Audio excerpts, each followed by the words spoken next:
जय हिंद दोस्तों, मैं हूं आपका दोस्त के बी और आज की इस वीडियो में हम 17 फरवरी 2021 को आरआरबी एनटीपीसी के जो पहले शिफ्ट का एग्जाम हुआ है उसमें पूछे गए जीके और करंट अफेयर्स के प्रश्नों को हम डिस्कस करेंगे। और यहाँ पर अगर मैं पहले शिफ्ट में जो भी आपके जीके के प्रश्न पूछे गए हैं उनकी अगर बात करूं तो जिन भी कैंडिडेट से मेरी आज बात हुई है उनमें मैक्सिमम अटेम्प्टेड 25, यानी कि जीके में उन्होंने सिर्फ 25 प्रश्नों को ही अटेम्प्ट किया है। तो इससे आप अंदाजा लगा सकते हैं कि जीके का यहाँ पर जो सेक्शन था वह कितना ज़्यादा टफ था। कई सारे लोग तो ऐसे थे जिनको प्रश्न के बारे में भी ठीक से आइडिया नहीं था कि किस प्रकार से प्रश्न यहाँ पर पूछ लिए गए थे। तो आइए जो भी प्रश्न यहाँ पर मुझे मिले हैं उन सभी प्रश्नों को हम डिस्कस करते हैं।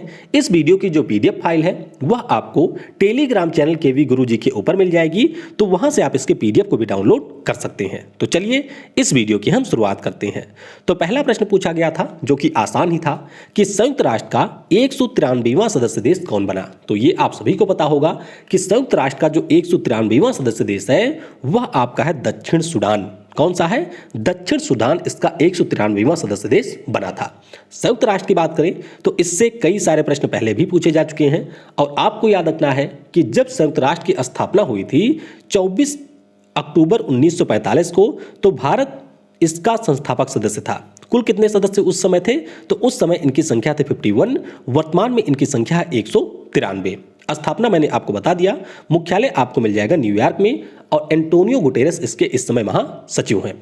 अगला प्रश्न पूछा गया था कि नॉर्मन बोरलॉग जो पुरस्कार है यह किस क्षेत्र में दिया जाता है। तो अगर आपने नॉर्मन बोरलॉग के बारे में सुना होगा जो कि हरित क्रांति के जनक हैं, तो इसे आप गेस कर सकते थे। तो ये जो पुरस्कार है वह कृषि और पर्यावरण के क्षेत्र में दिया जाता है, यानी कि जो हमारा एग्रीकल्चर होता है इसके अलावा जो हमारा इन्वायरमेंट होता है उसके फील्ड में ये पुरस्कार दिया जाता है। पहली बार कब दिया गया? तो 1972 में ये दिया गया था पहली बार आत्माराम भैरव जोशी को। किसे? आत्माराम भैरव जोशी को यह पुरस्कार दिया गया था। और अगर हम बात करते हैं इस पुरस्कार की तो याद रखिएगा कोरोमंडल इंटरनेशनल नाम की एक संस्था है, उसके द्वारा यह पुरस्कार यहां पर दिया जाता है। वीडियो में हम लोग आगे बढ़ें उससे पहले अगर आप किसी भी प्रकार की एग्जाम की तैयारी एक सिस्टमैटिक वे में करना चाहते हैं तो अनअकैडमी आपके लिए विभिन्न प्रकार के एग्जाम के लिए कोर्स लेकर के आया है। यहां पर अगर हम अनअकैडमी के प्लस सब्सक्रिप्शन की बात करते हैं तो इस पर आपको मिलेंगे लाइव क्लासेज। इसके अलावा वो जो लाइव क्लासेज होंगी उन्हें आप बाद में भी रिकॉर्ड करके देख सकते हैं। जब भी आप किसी बैच को यहां पर ज्वाइन करेंगे प्लस सब्सक्रिप्शन में तो उसका जो पूरा शेड्यूल होगा वह भी आपको दे दिया जाएगा, यानी कि आपको ये पता चल जाएगा शुरुआत में ही कि कौन सा बैच कब चलेगा, उसकी क्लास कब होनी है, किस टीचर के द्वारा आपको पढ़ना है। समय समय पर यहाँ पर आपको लाइव टेस्ट और क्विज भी मिलेंगे। इसके अलावा आप अपने एजुकेटर के साथ में बात कर सकते हैं। अगर आपको कोई डाउट होता है तो वह डाउट भी आप उनसे पूछ सकते हैं।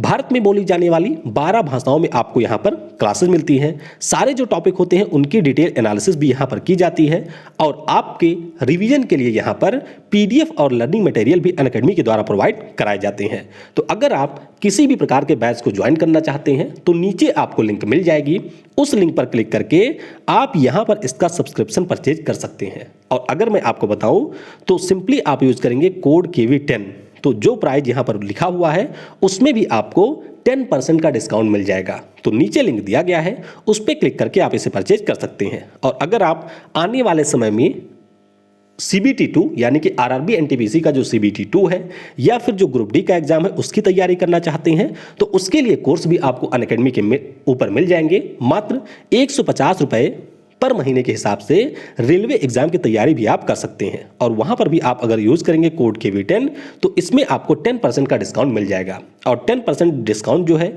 ये जल्द ही समाप्त होने वाला है, यानी कि ये फरवरी माह तक ही रहेगा। तो अगर आप कोर्स खरीदना चाहते हैं तो जल्दी से यहां पर खरीद लें। चलिए अब आते हैं अपने अगले प्रश्न पर।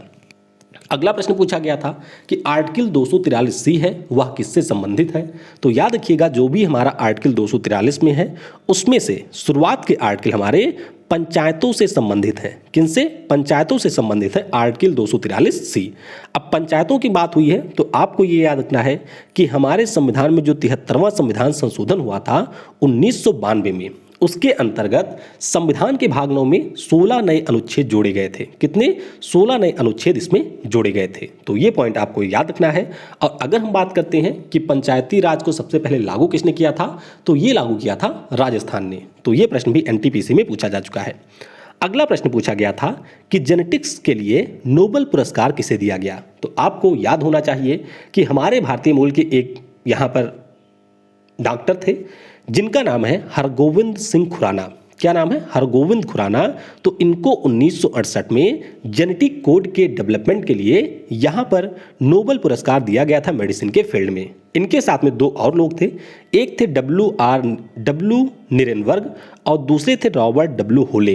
तो इन दोनों को भी यहाँ पर यह पुरस्कार मिला था। अब जेनेटिक्स की बात आई है तो आपको याद रखना है कि इस साल जो यहाँ पर रसायन के क्षेत्र में दो लोगों को पुरस्कार दिया गया, इमैनुअल चारपेंतियर और जेनिफर ए डोडना, तो इनको भी जेनेटिक सीजर्स की खोज के लिए यहाँ पर यह पुरस्कार मिला है। यानी कि इन्होंने एक तरीका खोजा जिसके माध्यम से जीनोम में एडिटिंग की जा सकती है और इसका नाम है क्रिस्पर कैस9 जेनेटिक सीजर्स। तो इसके लिए 2020 में रसायन के क्षेत्र में इमैनुअल चारपेंतियर और जेनिफर ए डोडना को यहाँ पर नोबेल पुरस्कार मिला हुआ है। तो इसके बारे में भी आपको याद रखना है और इसे भी कह सकते हैं कि यह भी एक आसान सा ही प्रश्न था। और आनुवांशिकता की बात हुई है तो आपको याद रखना है कि ग्रेगर जॉन मेंडल आनुवांशिकता के जनक माने जाते हैं। अगला प्रश्न पूछा गया कि किस मुस्लिम महिला ने सबसे पहले वंदे मातरम गीत को गाया था। तो इस प्रश्न का उत्तर मैंने ढूंढा लेकिन गूगल पे मुझे इसका आंसर नहीं मिला है। तो अगर आप में से किसी को पता हो या जिसने भी एग्जाम दिया हो उसे ऑप्शन पता हो तो वह नीचे कमेंट में बता सकता है। अब वंदे मातरम की बात करें तो आपको सिंपली याद रखना है कि बंकिम चंद्र चटर्जी के द्वारा यहाँ पर इसको लिखा गया था और इसे सबसे पहली बार 1882 में आनंद मठ में शामिल किया गया था। इसके अलावा आप याद रखेंगे कि 1896 में जो हमारा कलकत्ता में कांग्रेस वाला अधिवेशन हुआ था उसमें पहली बार इसे गाया गया था। किसे? वंदे मातरम को। अगला प्रश्न पूछा गया कि शतरंज में सबसे कम उम्र के ग्रैंड मास्टर कौन थे। तो अगर आपको याद हो तो डेली करंट अफेयर वाले में हमने कई बार इसको डिस्कस किया हुआ है कि शतरंज के जो सबसे कम उम्र के ग्रैंड मास्टर हैं इनका नाम है सर्जे कारजाकिन। क्या नाम है? सर्जे कारजाकिन इनका नाम है। और जब ये ग्रैंड मास्टर बने थे उस समय इनकी उम्र थी 12 साल 7 महीने।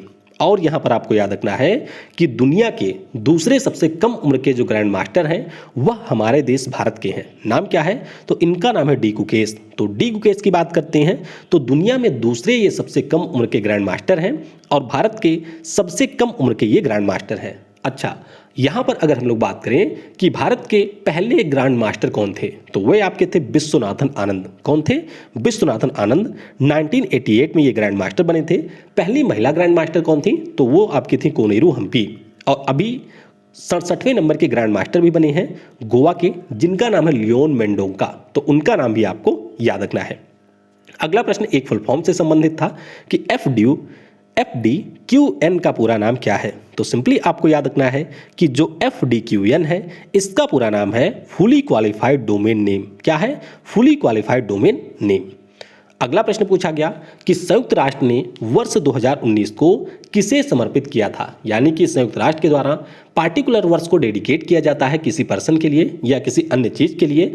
तो यहाँ पर पूछा गया था कि 2019 को इन्होंने किसे डेडिकेट किया था। तो 2019 की बात करते हैं तो ये डेडिकेट किया गया था स्वदेशी लोगों की भाषाओं को। किसे? जो हमारे इंडिजिनस पीपल होते हैं उनके लैंग्वेज को डेडिकेट किया गया था 2019 को। अब इसके अलावा कुछ और चीज़ें आपको याद रखनी है, जैसे कि अगर हम लोग 2020 की बात करते हैं तो संयुक्त राष्ट्र के द्वारा जो 2020 का साल था इससे पौधों के स्वास्थ्य का अंतर्राष्ट्रीय वर्ष घोषित किया गया था। इसके अलावा WHO के द्वारा 2020 का जो वर्ष था वह नर्स और मिडवाइफ का अंतर्राष्ट्रीय वर्ष घोषित किया गया था। इसके अलावा अगर हम लोग 2019 की बात करते हैं तो भारतीय सेना के द्वारा जो भी हमारे सेना के शहीद हैं उनके परिजनों का वर्ष घोषित किया गया था 2019। तो ये सारी चीज़ें भी आपको याद रखनी है कि किसने कौन सा वर्ष किसके लिए यहाँ पर घोषित किया है। अगला प्रश्न पूछा गया था कि रोडियम का इलेक्ट्रॉनिक विन्यास क्या है। तो रोडियम की बात करते हैं तो इसका एटॉमिक नंबर होता है 45। ये हमारे डी ब्लॉक का एक एलिमेंट होता है। और अगर हम रोडियम के इलेक्ट्रॉनिक विन्यास की बात करते हैं तो 2 8 18 16 1 ये होता है इसका इलेक्ट्रॉनिक विन्यास। तो ये भी हमारे एक प्रकार से जो इलेक्ट्रॉनिक विन्यास के रूल है ऑफ-बाउ नियम उसको फॉलो नहीं करता है, तो उसका यह एक एक्सेप्शन है। तो याद रखिएगा रोडियम का जो एटॉमिक नंबर है वह 45 है और इसका इलेक्ट्रॉनिक विन्यास है 2 8 18 16 1। अगला प्रश्न पूछा गया कि कांग्रेस का पहला अधिवेशन कब हुआ था, तो ये तो आप सभी को याद होगा। 1885 में पहला अधिवेशन हुआ था। कहां पर हुआ था, तो बॉम्बे में हुआ था और व्योमेश चंद्र बनर्जी इसके थे अध्यक्ष। कौन थे, व्योमेश चंद्र बनर्जी। दूसरा कहां पर हुआ था, तो दूसरा आपका हुआ था कलकत्ता में 1886 में और दादा भाई नौरोजी इसके अध्यक्ष थे। अगला प्रश्न पूछा गया कि भारत छोड़ो आंदोलन कब शुरू हुआ था, तो ये तो आपका रिपीटेड प्रश्न है। 8 अगस्त 1942 को भारत छोड़ो आंदोलन की शुरुआत होती है। कहां से, मुंबई के ग्वालियर टैंक से। तो भारत छोड़ो आंदोलन की अगर हम बात करें तो अभी तक 10 से 15 बार इससे प्रश्न पूछे जा चुके हैं। तो भारत छोड़ो आंदोलन के बारे में आपको याद रखना है। 9 अगस्त 1942 को इसकी शुरुआत हुई थी मुंबई के ग्वालियर टैंक मैदान से और इसी के दौरान गांधी जी के द्वारा करो या मरो का नारा भी दिया गया था। अगला प्रश्न पूछा गया कि अर्जुन वृक्ष की जो छाल होती है, यानी कि जो हमारे अर्जुन टी का बार्क होता है, उसका उपयोग किस बीमारी के इलाज में किया जाता है। तो याद रखिएगा, यहाँ पर जो हमारी हार्ट डिसीज होती हैं, यानी कि हृदय से जुड़े हुए रोग होते हैं, सर्दी होती है, खांसी होती है, इन सभी में इसका यूज किया जाता है। अब एग्जैक्ट ऑप्शन में क्या था, आपको उसके हिसाब से इसे अटेम्प्ट करना था, तो ये आपको याद रखना है। बाकी अगर हम लोग एक और वृक्ष की बात करते हैं जिसका नाम है सिंकोना ट्री, तो सिंकोना ट्री से कुनैन नाम की एक दवा बनाई जाती है। किस नाम की, कुनैन नाम की एक दवा बनाई जाती है और इसका उपयोग किया जाता है मलेरिया के इलाज में। किसमें, मलेरिया में, मलेरिया के लिए इसका उपयोग किया जाता है। अगला प्रश्न पूछा गया था कि जो हमारा पहला सुपर कंप्यूटर था जिसका नाम था CDC 6600, क्या नाम था, CDC 6600, इसका प्रयोग किसके लिए किया गया था। तो अगर हम लोग सुपर कंप्यूटर की बात करते हैं तो इनके उपयोग अंतरिक्ष यात्राओं में, जो हमारे मौसम की भविष्यवाणियां होती हैं या फिर जो विभिन्न सारे ग्राफिक्स आपको देखने को मिलते हैं उनमें किया जाता है। तो ऑप्शन में क्या था, उसके अनुसार आप इसे अटेम्प्ट करेंगे। अब यहाँ पर अगर हम सुपर कंप्यूटर की बात करें तो याद रखिएगा, विश्व का जो पहला सुपर कंप्यूटर था इसे 1964 में डेवलप किया गया था और इसका नाम था CDC 6600। किसने डेवलप किया था, तो सेमर क्रे के द्वारा इसे डेवलप किया गया था। वर्तमान में अगर हम दुनिया के सबसे तेज सुपर कंप्यूटर की बात करें तो ये जापान का है फगाकू। क्या नाम है, जापान का फगाकू है और इसकी स्पीड है 442 पेटा फ्लॉप्स। अब कंप्यूटर की बात हुई है तो थोड़ा सा आपको भारत से भी याद रखना है क्योंकि यहां से NTPC में कई प्रश्न पूछे गए हैं। तो भारत के अगर हम पहले सिंपल कंप्यूटर की बात करें तो ये है HEC2M। क्या है, HEC2M।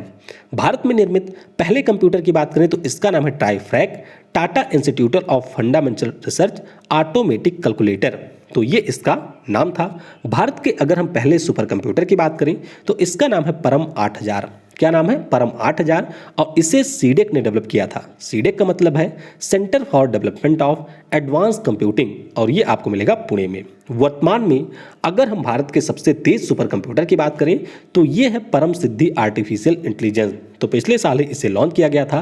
और अगर हम इससे पहले बात करें कि कौन सा हमारा सबसे तेज सुपर कंप्यूटर था तो वह हमारा था प्रत्यूष। कौन सा था, प्रत्यूष। तो परम सिद्धि आर्टिफिशियल इंटेलिजेंस वाला जो सुपर कंप्यूटर है यह दुनिया के सबसे तेज सुपर कंप्यूटर में 63वें स्थान पे है और प्रत्यूष यहाँ पर 78वें स्थान पे है। अगला प्रश्न पूछा गया कि किस वंश को स्वर्ण युग माना जाता है। तो स्वर्ण काल आसान सा प्रश्न था। जो हमारा गुप्ता पीरियड है उसे माना जाता है स्वर्ण युग। तो 319 से लेकर के 543 CE तक इनका कार्यकाल रहा था। संस्थापक कौन थे, तो श्रीगुप्त इसके संस्थापक थे और अंतिम शासक की अगर हम बात करते हैं तो स्कंदगुप्त इसके अंतिम शासक थे। फिर पूछा गया था कि सबसे प्राचीन भाषा कौन सी है। तो ये भी आसान सा प्रश्न था। संस्कृत यहाँ पर सबसे प्राचीन भाषा है और इसे हम लोग देव भाषा के नाम से भी जानते हैं। फिर पूछा गया था कि जो हमारी जावा स्क्रिप्ट होती है इसका ऑफिशियल नेम क्या है, यानी कि इसका आधिकारिक नाम क्या है। तो जावा स्क्रिप्ट की अगर हम बात करें तो इसका ऑफिशियल नेम है ECMA स्क्रिप्ट। क्या नाम है, ECMA स्क्रिप्ट इसका ऑफिशियल नेम है। खोज किसने की थी, तो ब्रैंडन ईज के द्वारा 1995 में जावा स्क्रिप्ट की खोज की गई थी। फिर पूछा गया था यहाँ पर कि भारत के पहले बायोजेट ईंधन का निर्माण किसके द्वारा किया गया था। तो अगर आपको याद हो तो ये प्रश्न पहले भी पूछा जा चुका है, लेकिन उस समय ये पूछा गया था कि जो हमारे यहाँ की पहली बायोजेट जैव ईंधन थी, यानी कि जो हमारी जैव ईंधन से चलने वाली पहली जेट थी वह कहाँ से कहाँ तक चली थी। तो देहरादून से दिल्ली के बीच में ये चली थी। स्पाइस जेट की ये विमान थी। लेकिन अब की बार यहाँ पर ये पूछ लिया गया कि ये जो ईंधन था इसे किसने डेवलप किया था। तो ईंधन को डेवलप किया था CISR की एक लैब है जिसका नाम है इंडियन इंस्टीट्यूट ऑफ पेट्रोलियम। तो तो ये आपको मिलेगा देहरादून में और इसी के द्वारा यहाँ पर इसे डेवलप किया गया था। तो ये पॉइंट भी आप याद रखेंगे। विमान कौन सा था? तो स्पाइस जेट था। चली कहाँ से थी? तो अगस्त 2018 में देहरादून से दिल्ली के बीच में ये रवाना हुई थी और जिस वृक्ष से यहाँ पर ईंधन बनाया गया था वह आपके जेट्रोफा का वृक्ष होता है। किसका? जेट्रोफा का वृक्ष होता है जिससे ये ईंधन बनाया गया था। फिर पूछा गया कि 1946 में जब हमारे संविधान सभा की बैठक हुई थी तो इसकी अध्यक्षता किसने की थी? तो पहली बात तो आपको ये याद रखना है कि संविधान सभा की जो पहली बैठक है वह 9 दिसंबर 1946 को हुई थी। संविधान सभा के अध्यक्ष कौन थे? तो इसके अध्यक्ष थे डॉक्टर राजेंद्र प्रसाद। भारत के जो पहले राष्ट्रपति हैं वही इसके अध्यक्ष थे। और अगर हम लोग टेम्पोररी अध्यक्ष की बात करते हैं यानी कि जो काम चलाऊ टाइप के अध्यक्ष थे, उनका नाम था सच्चिदानंद सिन्हा। क्या नाम था? सच्चिदानंद सिन्हा। तो इनसे पहले भी प्रश्न पूछे जा चुके हैं, आने वाले समय में भी पूछे जाएंगे। अगला प्रश्न पूछा गया कि जो हमारा लिंगराज मंदिर है इसका निर्माण किसने करवाया था? तो लिंगराज मंदिर की बात करते हैं तो इसका निर्माण करवाया था ययाति केसरी ने। किसने? ययाति केसरी के द्वारा इसका निर्माण करवाया गया था। इससे पहले पूछा गया था कि जो हमारा लिंगराज मंदिर है उसकी वास्तुकला क्या है? तो याद रखेंगे कलिंगा आर्किटेक्चर पर इसका निर्माण किया गया है। कहाँ पर? भुवनेश्वर की राजधानी उड़ीसा में। तो पहले भी ये प्रश्न आपके पूछा जा चुका है। अगला प्रश्न पूछा गया था कि केले का जो जीनोम होता है इसको किसने खोजा था? तो ये प्रश्न का उत्तर मुझे नहीं मिला है। अगर आप में से किसी को पता हो तो नीचे कमेंट में बता सकते हैं। यहाँ पर आप देख सकते हैं कि 5 से 7 लोगों से बात होने के बाद में सिर्फ मुझे 20 जीके के क्वेश्चन मिले हैं। तो आप कह सकते हैं बाकी के जो 20 क्वेश्चन हैं जिनके बारे में बच्चों को ज़्यादा आइडिया भी नहीं था तो वे किस प्रकार के रहे होंगे। बाकी अगर आप में से किसी ने पेपर को दिया है तो वह नीचे कमेंट में बता सकते हैं कि पेपर में और कौन से प्रश्न पूछे गए थे या जिन प्रश्नों को मैंने डिस्कस किया है वह किस भाषा में पूछे गए थे वह भी आप नीचे कमेंट में बता सकते हैं।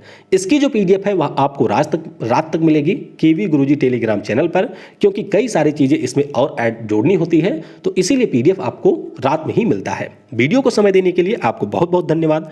Thanks for watching. जय हिंद, जय भारत और सबसे जरूरी, पढ़ेगा भारत तो बढ़ेगा भारत।